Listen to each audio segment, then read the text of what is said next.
The Council was desperate. Their fleet was damaged, their secret weapons lost. But they had one last plan. A final strike to destroy Earth. The Council's deadliest weapon. Deep in space, hidden behind an asteroid belt, the Council prepared the Oblivion Cannon, a massive weapon capable of destroying an entire continent with one blast. It was powered by stolen human technology. A cruel twist, the weapon designed to kill millions was built from human knowledge. Earth's warning. On Earth, Admiral Cora received the news. She stared at the blinking red signal. "They are aiming the Oblivion Cannon at us," she said. "If it fires, it will be the end." Earth's leaders gathered in emergency. Scientists worked non-stop to find a solution. Every second counted. The mission. Cora gave the orders. A small team of the best pilots and engineers would fly to the asteroid belt. Their goal: destroy the Oblivion Cannon before it fired. The mission was almost impossible, but no one hesitated. They all knew what was at stake. The journey. The team flew fast through dangerous space. Asteroids crashed around them. Enemy fighters chased them relentlessly, but the pilots pushed forward, risking everything. Inside the asteroid. When they reached the weapon, it was guarded by powerful defenses, heavy lasers, shield walls, and hundreds of soldiers. The team landed on the asteroid surface. They fought fiercely through dark tunnels. The final battle. Inside the weapon's core, the team planted explosives. But the Council's leader, Commander Vale, appeared. A brutal fight began. Blasts echoed. Sparks flew. Cora's team fought hard, but Vale was strong. Sacrifice. Just as Vale tried to stop them, Lieutenant Harrow threw himself forward. He pushed Vale away, taking a fatal blow. With his last strength, Harrow activated the explosives. "For Earth," he whispered. The weapon shook. Explosion. The asteroid exploded in a bright light. The Oblivion Cannon was destroyed. The Council's fleet lost its deadliest weapon. Returned to Earth. The surviving team returned as heroes. Earth cheered. But the war was not over. The final battle was still ahead. The sky above Earth darkened, not from warships or smoke, but from fear. For the first time in centuries, Earth felt the threat close. The Galactic Council's main fleet was coming. Millions of ships, thousands of fighters, and countless weapons, heading straight for the blue planet. A world on edge. Cities buzzed with alarms. Families gathered in shelters. Soldiers stood ready at every base. Yet, despite the tension, Earth's people did not panic. Instead, they prepared. Every factory turned to making weapons. Every pilot trained harder. Every engineer fixed ships. The world was united. No one doubted what was coming. Earth's fate was about to be tested. Admiral Cora's plan. On board the Obsidian Fang, Admiral Matthews stood before her commanders. Maps glowed, showing the incoming Council fleet, vast and unstoppable. But Cora was calm. "We can't fight them head-on. Not yet." She pointed to a small blue dot on the map. "This is Earth, our home, our heart. They want to crush it. We won't let that happen." Her plan was simple but dangerous. "We hit their supply lines first, cut off their fuel, their food, their reinforcements. Then, when they are weak, we strike their fleet." The commanders nodded. It was a risky plan, but it was their only chance. The silent infiltrators. While Earth prepared for battle in space, another threat crept closer, inside the planet. The Council had spies, hidden agents disguised as humans. Silent, deadly. They moved through cities, offices, even homes. Their mission: sabotage Earth's defenses from within. But Earth's intelligence was sharp. A team of special agents, called the Sentinels, hunted the infiltrators. Led by Captain Mira, a fierce and clever soldier, the Sentinels worked day and night. Each captured spy was questioned, then sent away. Mira knew this was only the beginning. A whisper in the dark. One night, Mira received a secret message. A voice, low and urgent, spoke through a hidden channel. The Council's fleet carries a weapon, unlike anything you've seen. A shadow bomb. It can destroy entire cities, without warning. Mira's heart pounded. This was worse than she feared. She rushed to Cora's command center. "Admiral, we need to prepare for something catastrophic." Cora's face was grim. "Then we have no time to waste." Earth's secret defense. Deep underground, scientists worked on a weapon of their own. They called it the Aegis Shield, a powerful energy field that could protect entire cities. But it was unstable. Only one city had a working prototype. If it failed, the shadow bomb would destroy millions. If it worked, it could save the planet. The pressure was enormous. The first attack. Days later, the Council's fleet was within reach. From the skies, dark shapes appeared, Council bombers. They dropped shadow bombs on a small coastal city. Explosions swallowed the night. Buildings crumbled. Fires raged. People screamed. But then, the Aegis Shield activated. A glowing dome surrounded the city. The bombs exploded against it, but the shield held. The city was saved. Hope and fear. The world breathed a sigh of relief. But the danger was not over. Cora knew the Council would try harder. They would try to break the shield. They would try to destroy Earth's will. But Earth was ready. The final war had reached its darkest hour. The war had reached beyond Earth. Space burned with fire. Explosions lit the darkness. Ships turned to ash. Fleets collided like storms. The battle begins. The Obsidian Fang led the fight. Admiral Cora Matthews stood on the bridge, eyes sharp and steady. Her fleet faced the massive Council armada. Millions of ships, endless fighters. But the humans did not back down. "Hold the line," Cora commanded. "For Earth, for the fallen, for every child lost." Her voice echoed through the ship. The human fleet. Human ships were smaller but faster. They used speed and surprise. They darted between larger Council vessels, firing precise, deadly bursts. Council ships struggled to respond. The Phantom Strike. Suddenly, the Council unleashed their secret weapon. A squadron of phantom fighters, stealth ships, nearly invisible. They targeted Earth's supply ships. One by one, supply ships exploded in silence. The human fleet lost food, fuel, and ammo. Cora's counterattack. Cora knew the supply lines were the lifeblood of the fleet.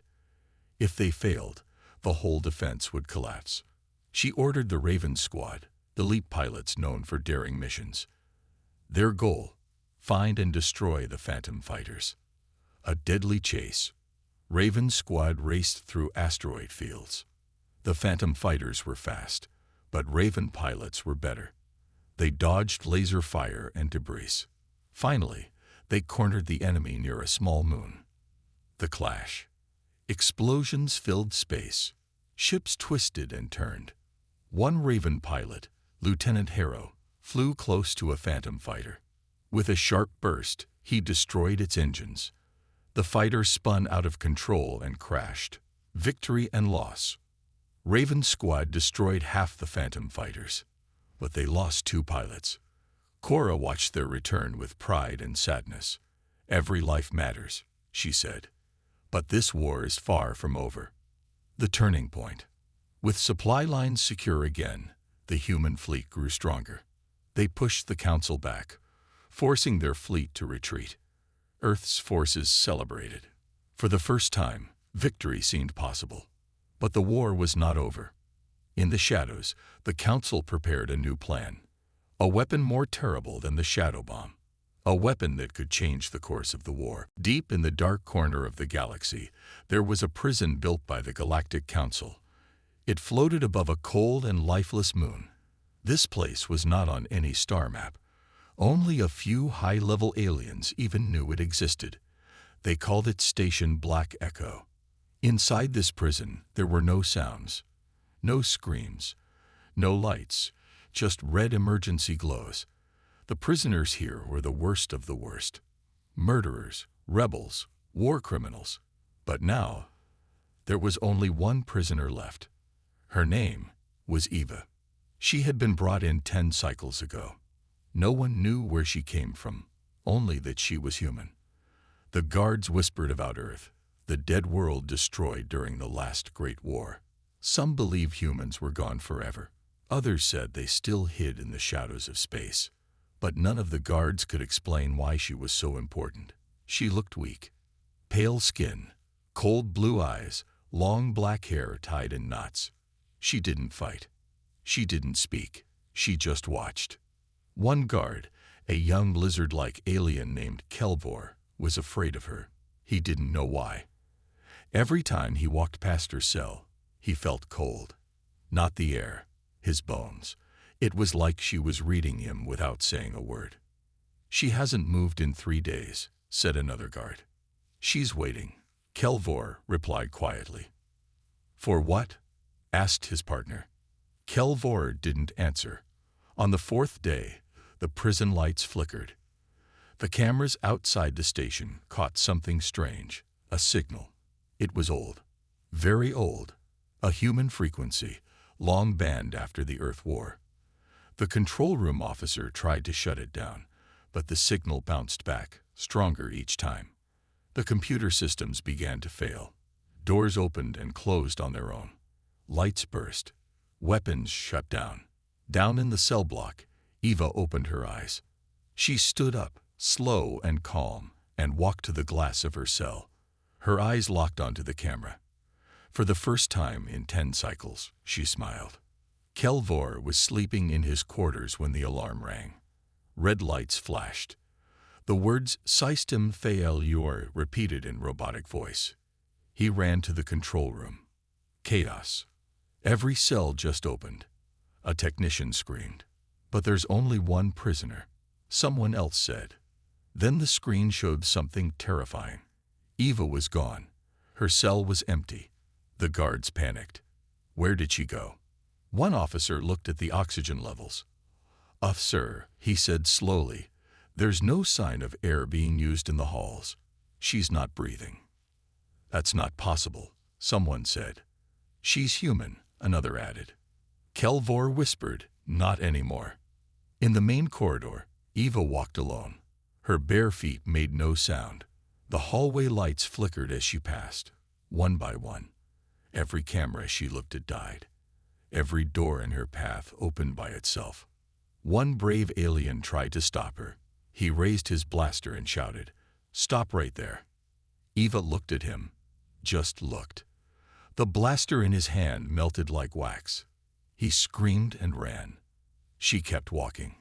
She walked to the main deck, where the station's heart system was located, the communication core.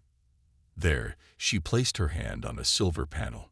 Far away, in deep space, a dark object turned its head. It looked like a moon, but it was not. It was metal, a ship. It had no lights, no crew, no flag. But when Eva touched the panel, the object woke up. Slowly, its engines hummed to life. One by one, massive cannons folded out from its sides. A soft red glow filled the stars. The ship sent a message, not in words, in sound. A deep pulsing hum echoed across systems. Old satellites caught it. Dead machines activated. In a long-forgotten corner of the galaxy, Earth's name lit up again. Back on Station Black Echo, the power fully died. Emergency lights flickered one last time. Eva stood in the dark. Behind her, Kelvor watched on the camera feed. He saw her raise her head. Then the screen went black. A week later, a patrol ship found the prison. It was floating in space, empty. Not damaged, not broken, just dead. No life signs, no messages. Only one word scratched into a control screen, written in human English. Awake. The final battle was near. The Galactic Council gathered their remaining forces. Earth's fleet was ready to fight for everything. The calm before the storm. In the quiet moments, Admiral Cora looked out at the stars. She thought of all the lives lost, of families broken, of the home they were fighting to protect. "This is it," she whispered. Her crew stood behind her, steady and strong. They knew the fight ahead was their last chance. The clash of giants. Space exploded with light and sound. Hundreds of ships clashed in the dark. Lasers cut through the void. Missiles streaked like shooting stars. Earth's fleet fought with courage and skill. The Council's forces were fierce but tired. Humanity's strength. Human pilots used their speed and teamwork. Engineers repaired ships quickly. Every human was determined to protect Earth. Admiral Cora's strategy was clear. Hit the Council's command ship, breaking the chain. The command ship controlled the Council's fleet. If it fell, the enemy would lose control. Cora led the attack. Her ship raced toward the command vessel. The battle was brutal. Cannons fired, shields cracked. But Cora's crew pushed forward. The final blow. With a mighty blast, the obsidian fang destroyed the command ship. The Council's fleet went into chaos. Ships stopped fighting. Some surrendered. The war was ending. Peace at last. Earth's leaders sent a message. A call for peace. The Galactic Council, broken and defeated, agreed. The war was over. A new beginning. Earth was scared but alive. The people rebuilt. Stronger and wiser. Admiral Cora looked to the stars. "We will protect Earth. Always." Humanity had fought back. They had won. But their story was just beginning. The galaxy waited. The last battle was near. The Galactic Council had gathered its remaining fleets. Thousands of ships filled the stars. But so did the humans. The Ark led the charge. Eva stood on the bridge, calm but ready. Her voice was steady.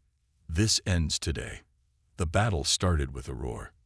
Lasers lit the darkness. Ships exploded. The sky was fire. Jax, the young pilot, flew through enemy lines again. This time, his target was the Council's flagship. He dodged missiles and blasts. With a final shot, he hit the ship's core. The flagship exploded in a giant fireball. On the ground, humans and freed aliens fought side by side. No one gave up. No one ran. They fought for a new future. Eva led a strike team inside the Council's last stronghold. The doors were heavy. The guards were many. But nothing stopped her. She faced the last Council leader. He sneered, "You are nothing, human." Eva smiled. "I am the future." With one move, she ended the war. The Council fell. The galaxy was free. Eva looked at the stars. She whispered, "We are not just survivors. We are warriors. We are humanity." The war was over. But the story of Earth and her people had only just begun.